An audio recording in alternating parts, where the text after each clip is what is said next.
Hi friends मो मनोज आपण मानक समस्त को नॉलेज बूस्टर मनोज चैनल को स्वागत। तो फ्रेंड्स आज ए वीडियो रे मो जनवरी 26 गणतंत्र दिवस विषय किपरि अभिभाषण प्रदान करा जिवो से विषय आम समय आलोचना करवा। ए वीडियोटी विद्यालय छात्र छात्री मानक पई आसन देखिबा किपरि भाबरे जनवरी 26 गणतंत्र दिवस अभिभाषण आम प्रदान करवा।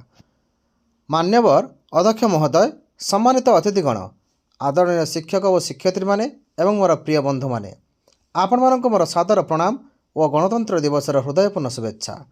आज यही 77तम साधारणतंत्र दिवस अवसर में मते किछि कहबाक सुजोग मिलिथिबारु मो निजको धन्य मन करुछि। 26 जनवरी हेउछि भारत इतिहास एक सुनील दिन। 1950 मसीह यही दिन आम देशर संविधान प्रणीत होइतिला एवं भारत एक सार्वभौम साम्यवादी धर्मनिरपेक्ष गणतांत्रिक देश भाव निजको प्रतिष्ठा करिपारिथिला। एही दिन आमको मन पकाए जे देशर सर्वोच्च शक्ति जनसाधारण हाथ में अछि बोली। संविधान हेउछि आम आलोक, न्याय समता ताहार लोक।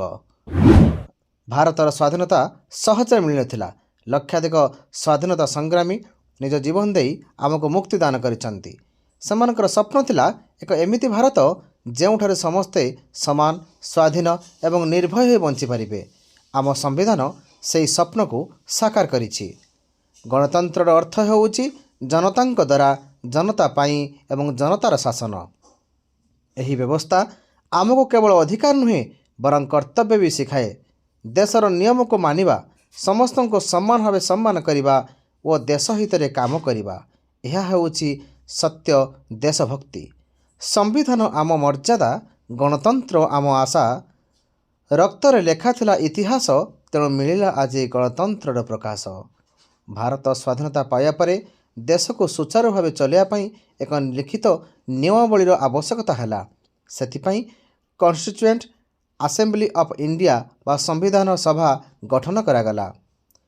एही सभा देशर विभिन्न राज्य, धर्म, भाषा और सामाजिक श्रेणीर प्रतिनिधि मानक मतामत नहीं गभीर आलोचना पर संविधान तैयारी करागला।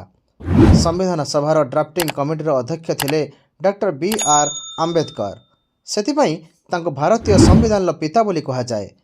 तांको सहित अन्य गुरुत्वपूर्ण सदस्य माने थिले जवाहरलाल नेहरू, राजेंद्र प्रसाद, सरदार वल्लभ भाई पटेल इत्यादि। संविधान सभार प्रथम बैठक 9 डिसेम्बर 1946 बसीथिला। संविधान ग्रहण तारीख होइथिला 26 नवेम्बर 1949 मसीह एवं यही संविधान को तैयारी करने को समय लगिथिला 2 वर्ष 11 मास 18 दिन। संविधान 26 जनवरी 1950 रु कार्यकारी हैला। यही दिन को आम गणतंत्र दिवस भाव पालन करुछु। गणतंत्र दिवस केवल उत्सव पाई नुहे, यह होउछि दायित्वर दिन मध्य।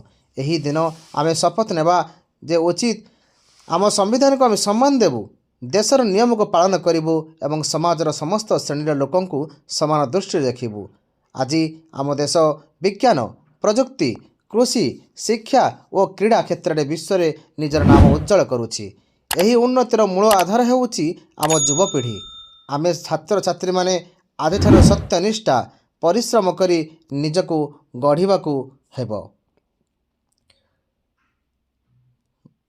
पढ़िबा हेउ आम शक्ति, देश गढ़िबा हेउ आम भक्ति।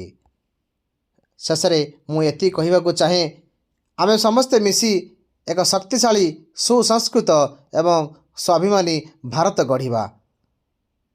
जदि मोर कहबार किछि भूल थाए तेबे आपण माने निज हृदय मते क्षमा करिवे।